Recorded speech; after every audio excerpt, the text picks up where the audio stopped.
Humanity didn't just survive in the desert. We rewrote the laws of nature to conquer it. For 3,000 years, our ancestors bent gravity to their will. Through sheer engineering genius, they transformed barren, dusty wastelands into the breadbaskets of the world. From ancient Persian tunnels to modern laser-leveled terraces, this is the story of how we mastered fluid dynamics to feed a growing planet. What if I told you that the foundation of modern civilization is not electricity in the air, but the mastery of liquid friction? When the sky's fickle rains let us down, ancient engineers carved through stone to redirect mud and bypass the heavens entirely. This is the hidden lineage of irrigation, how the cunning manipulation of gravity turned arid wastelands into lasting empires. Imagine a world where water flows uphill and the desert blooms with life against all odds. We are tracing a 3,000-year journey from Mesopotamia's hand-carved tunnels to the high-tech, agricultural engineering of 2026. See how the evolution of irrigation proves that controlling water has been the ultimate foundation of every society that ever thrived. 3000 BC, a flat plain stretching between the Tigris and Euphrates rivers, Mesopotamia, the land where humanity's first city was. But this land had a problem. It didn't rain. In a region receiving less than 200 millimeters of rainfall per year, farming meant trusting the sky, and the sky was unreliable. 1 year of flood, the next a drought. Dependence on seasonal flooding was civilization's fatal flaw. When the river surged, abundance. When it receded, famine. This cycle held thousands of years constant, until someone thought of carrying water from the river to the field. The first irrigation canals were born here. Simple ditches, earthen trenches dug from the riverbank. A primitive but revolutionary idea that allowed water to flow from the river to field. Gravity did the work. The river was high, the field was low. Water flowed downward. That simple, that brilliant. The Sumerians turned these ditches into a system. Main canals, branch canals, distribution ditches. A network controlling where, when, and how much water flowed. The irrigation map of the Sumerian city of Lagash, dating to 2500 BC, is one of the oldest known engineering plans. Lines carved into a clay tablet, each line a canal, each canal a field, each field a family. But water wasn't just a physical engineering problem. Water was power, and power demanded law. 56 articles of the Code of Hammurabi dealt with water. If you flooded your neighbor's field, you paid compensation. If you didn't repair your canal, you covered the crop losses. If you stole water, you were punished. These rules, written 4,000 years ago, are the foundation of today's water rights system. California's water disputes, the Nile sharing conflicts, Central Asia's dam wars. All of them are rooted in those clay tablets. The Nile Valley took a different path. The Egyptians read the river's annual flood not as a disaster, but as a calendar of abundance. Every summer, when the Nile surged, the plains were submerged. The Egyptians developed a system called basin irrigation. They trapped floodwaters in fields enclosed by earthen embankments. When the water receded, it left behind fertile alluvium.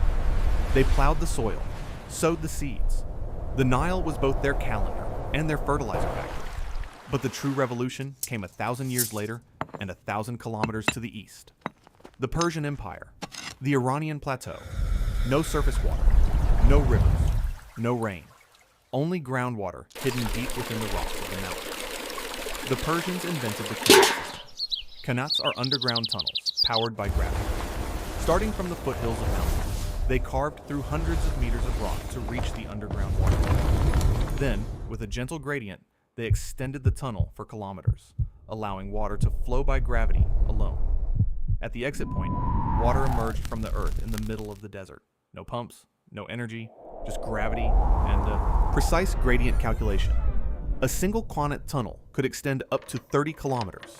Its depth could reach 100 meters, and it was carved entirely by hand through solid rock. Master craftsmen, called qanat builders, worked in narrow, dark tunnels, passing their knowledge from generation to generation. In Iran, there are qanats still operating today. Water still flows through 3,000-year-old tunnels. No pumps, no electricity, no maintenance. Gravity never breaks down. These primitive systems proved one thing: whoever controls the water controls the land. Whoever controls the land controls civilization. And this lesson would become the founding principle of every empire for 3,000 years. The Archimedes screw, Roman aqueducts, and the mastery of gradient water flows downward. That is a universal rule. Gravity always pulls water to the lowest point. But what if the place you want the water to go is higher? When ancient engineers confronted this problem, they had two options. Either bring the land down to the water, or bring the water up to the land. 300 BC, the island of Sicily, Syracuse. A young mathematician is wrestling with a problem. Farmers can irrigate fields alongside the river, but fields just a few meters higher are drying in. Buckets and human muscle are used to carry water upward. Slow, exhausting, insufficient. Archimedes placed a spiral screw inside a cylinder. When the lower end was dipped into water and the handle was turned, water climbed upward through the screw. Simple. Genius. The Archimedes screw was the first mechanical device to carry water against gravity. In Egypt, hundreds of Archimedes screws were installed to lift Nile water to field level. One person turning the handle could raise hundreds of liters of water 3 meters high per minute. But the real revolution came from Rome. The Romans wanted to carry water not a few meters, but hundreds of kilometers. And they wanted to do it without pumps. Roman aqueducts are among the most elegant solutions in the history of engineering. The principle was simple, but the execution was extraordinary. Build a continuous channel from water source to city, flowing at a very gentle gradient. Cold, the gradient had to be available precise to every enough citizen, that water rich flowed or at poor. sufficient speed, Public water, but didn't overflow. Rome's greatest social Too achievement. steep, and the water erodes. Too flat, and the water stops.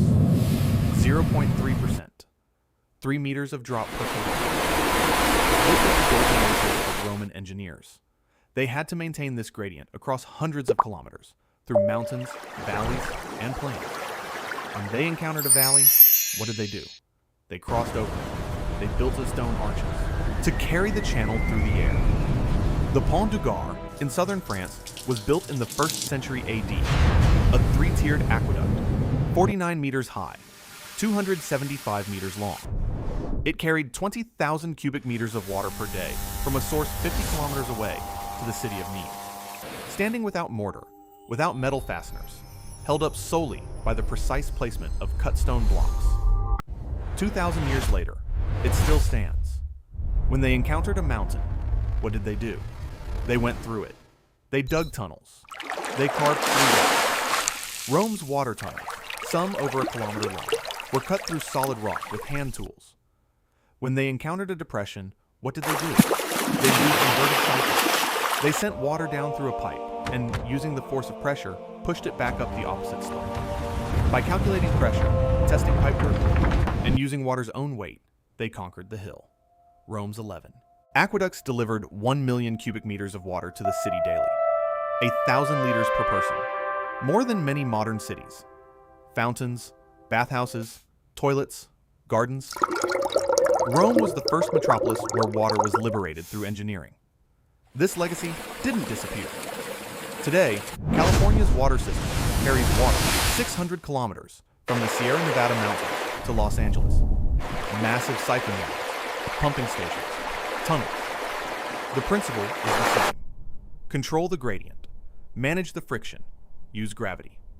If Roman engineers could see California's water map today, they would recognize it. The scale has changed. The physics hasn't. Chapter 3. The War Against Friction and Mud Sediment. Buildup, the salt problem, and the evolution of fluid dynamics. Every irrigation system has a silent enemy. Invisible, but devastating. Sediment. As water flows, it carries soil with it. Clay, sand, organic matter. The longer the canal, the slower the water. The more sediment settles to the bottom. Over years, canals begin to fill. Water flow slows. Efficiency drops. And one day, the canal dies. Sediment buildup played a critical role in the collapse of the Sumerian Empire. Thousands of years of irrigation clogged the canal. Worse still, evaporation caused salinization. When water evaporated, it left salt behind. Over generations, the soil grew increasingly salty. Wheat could no longer be grown. Barley was tried. That failed too. the soil crusted over with a white mineral shell. The Fertile Crescent was poisoned by its own irrigation system. This catastrophe demonstrated how critical trees are, how water flows, how fast it moves, what it carries, and what it leaves behind. These weren't just physics questions. These were questions of civilizational survival. Turbulence, the chaotic, irregular flow of water. In earthen canals, water flows turbulently. Curves, obstacles, rough surfaces churn the water. Turbulent flow keeps sediment suspended and carries it along the canal.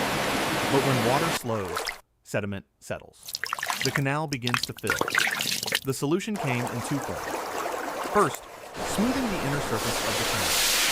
Roman engineers lined canal walls with plaster, a waterproof mortar called opus signinum. Smooth surfaces reduced friction. Water flowed farther with less energy loss. Sediment accumulated less. Second, settling basins. They built wide, shallow pools at specific points along the canal. Water slowed in these basins. Sediment sank to the bottom.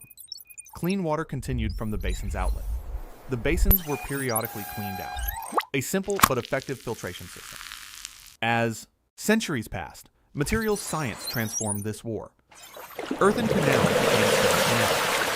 Stone canals evolved into concrete canals. In the 20th century, open canals gave way to enclosed pipes. Enclosed pipes reduced evaporation to zero. The salinization problem diminished. And then came the polymer revolution. In the 21st century, the inner surfaces of irrigation channels were treated with polymer coatings. Friction coefficients dropped to near zero. Water flowed for kilometers with almost no energy loss. Some modern systems use self-cleaning nanocoatings. Sediment can't adhere to the surface. Biofilm can't form. The canal never clogs. Sediment capture systems also underwent a revolution. Modern settling basins are equipped with hydrocyclones. They spin the water, separating heavy particles through centrifugal force. Clean water exits in seconds. Sediment is expelled outward. Automatic, continuous, maintenance-free. But the greatest revolution is mindset. Ancient engineers fought water. Modern engineers understand it. Fluid dynamics is no longer a battlefield. It is a science. Every canal's flow rate, Reynolds number, and friction coefficient is calculated. Every pipe is optimized in computer simulation. Water no longer flows randomly. Water flows through designed pathways, at calculated speeds, in controlled quantities. The sediment catastrophe of the Sumerians will never happen again, because now we know the enemy, and the engineer who knows the enemy defeats it. For thousands of years, irrigation meant one thing: flooding the field. Open the canal, release the water, saturate the soil. Flood, irrigation. Simple, crude, wasteful. 60% of the water evaporated. 20% seeped into the subsoil. What actually reached the plant's roots was less than 20% of the total water. 1/5. The rest was waste. 1959. Israel. The Negev Desert. Engineer Simcha Blas noticed something interesting in a garden. Water dripping from a leaky faucet had caused the plant directly below it to grow remarkably well. Surrounding plants had withered, but this single plant was green. Why? Because it was receiving a small but continuous supply of water, directly to the root zone, uninterrupted. This observation launched the greatest revolution in the history of agriculture: drip irrigation. Blas and the Netafim company developed a system that delivered water drop by drop through thin plastic tubes.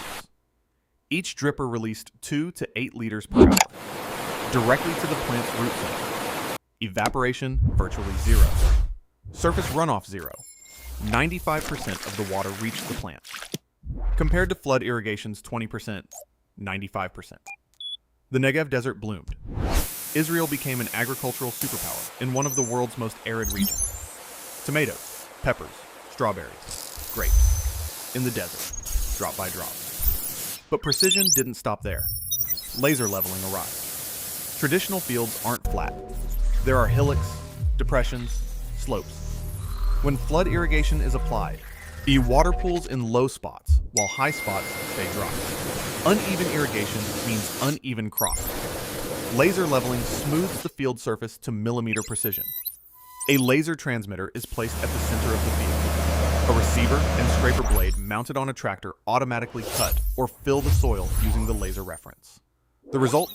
A perfectly flat surface. Water distributes equally to every point. Waste decreases by 30%. Crop yields increase by 20%. And then space entered the equation.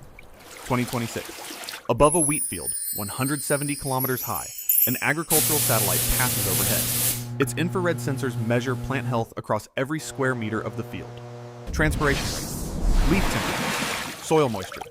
Data uploads to the cloud. Artificial intelligence analyzes. And the result?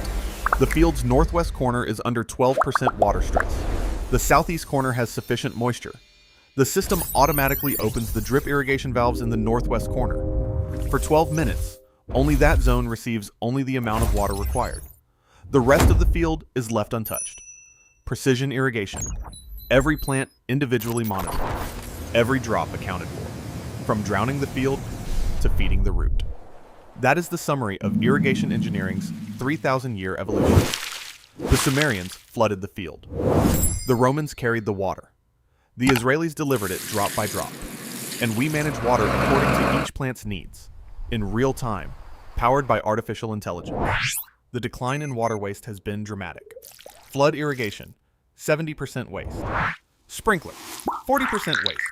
Drip irrigation, 5% waste. Smart drip, 2% waste. Each revolution made water a little more precious, a little more precise, a little more intelligent. But there is a problem, a big one. And this problem will be engineering's hardest test. Groundwater is running out.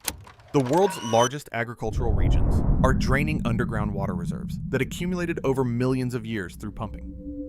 The Ogallala Aquifer, the massive underground sea beneath America's breadbasket, has declined by 30% in the last 70 years. In India's Punjab region, water levels drop by 1 meter every year. Saudi Arabia's fossil water is nearly completely exhausted. These reserves don't replenish. Refilling the Ogallala would take 6,000 years. We nearly emptied it in 70. The math is merciless. The rate of consumption is 100 times the rate of recharge.